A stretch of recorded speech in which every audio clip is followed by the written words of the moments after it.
Today was the team competition, which means the top 3 scores from each state count towards the team score, and it's more about trying to do your part for the team rather than the individual competition.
Lachlan Walker.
men's level 7 open teams championship. In third place and winners of the bronze medal with a score of 213.960, Victoria. Harry Fortune, Oliver Bergman, Matthew Wilson, Sam Lindemann, Basila Reset and Kieran Crowley. In second place and winners of the silver medal with a score of 224.628, New South Wales. Adrian Horatio, Timothy Hawken, Daniel Velez, Austin Armstrong, Thomas Mount Stevens and Lachlan Walker. The winners of the gold medal and the level 7 open Australian champion team for 2016 with a score of 225.728, Queensland.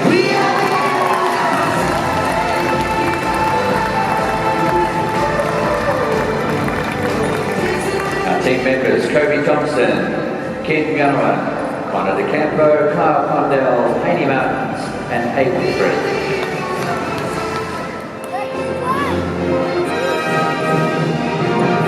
Ladies and gentlemen, those are the medalists in the men's level 7 open Australian teams championship and our champions, Queensland. What a learning experience today has been. Today I really wanted to contribute to the team score by posting big scores on certain apparatus. Obviously my pommel wasn't going to contribute, unfortunately, but I certainly did on the rings. So I'm really glad to help out the team. That was very important to me.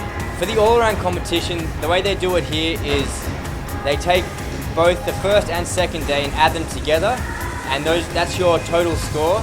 So it matters how you go on both days for the all-around competition. For the event finals, it's purely based on the scores on the second day of competition. Event finals are in 2 days' time. That's where we're going for the title of Rings National Champion. So I'm very excited for that. I feel like I made a lot of small little errors today. No significant ones, which is always good, but I guess I expect that for myself. After my routines, I was a bit disappointed with how low my scores were. Obviously, I'm always just competing against myself first and foremost, so I always want to be improving from competition to competition. I'll just quickly talk to you guys through each apparatus and tell you how I felt about it. Starting on the vault, I wasn't that happy with this vault. Actually, it looked better than I thought it did, but mid-vault, I knew I had too much rotation. So I was just in the air and I'm like, oh man, I'm gonna over-rotate. And you can't really do anything about it once you're in the air. So I took a huge step there. Pretty impressive how big that step was, almost a split. But obviously that's far from ideal. Since state championships, I've really been training the Sukahara exclusively. It was so close to being ready. Some would be good, some wouldn't be as good.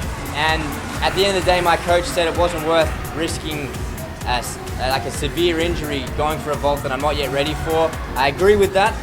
You really don't want to push yourself past what you're capable of and then injure yourself and put yourself out for months. You got to stick to what you can do and do it really well. I think that's going to help with your longevity in the sport. Because I was focusing on Sukahara so much, I only started training front handspring about a week before this competition, which was the point when I realized my Suk won't be ready, so I need to go back to my front handspring. Hopefully I can get a bit of training in tomorrow and fix that for Saturday's competition. For parallel bars, I was quite happy with the full routine. Just one mistake that I wasn't happy with, which was in that pivot. I was very close to falling off the side of the bars there, but I would not accept falling, especially because I haven't fallen like that in I don't know how long. Because of that, I fought really hard. And I still got a good dismount. Obviously it wasn't ideal because it was from an unbalanced position, but I'm very happy with that fight. And you actually, if you watch my coach's face in that routine, you can see when he realized I'm about to fall. And then you can also see when I come out of it and land the dismount. After me, he said to me, mate, I don't know how the hell you saved that, but good fight. So that was turning a negative into a positive in a way. I'm really happy that under pressure I can really pull it out when I need it.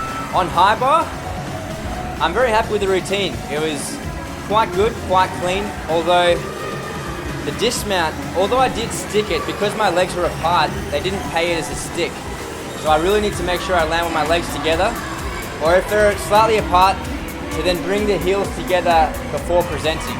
That was a bit of a silly mistake. I could have easily done that. and I've learned from it, of course, as always. Also, my feet were just a bit messy in the dismount. They're just really small little things I need to be thinking about right now to fix. Definitely I'm capable of it, but all in all, I'm happy with my high bar today. On floor today, I'm happy with some parts and not happy with others. Let's take you through the routine, guys. The front half, that was a big step. I can do it a lot better than that, so that definitely was not my best.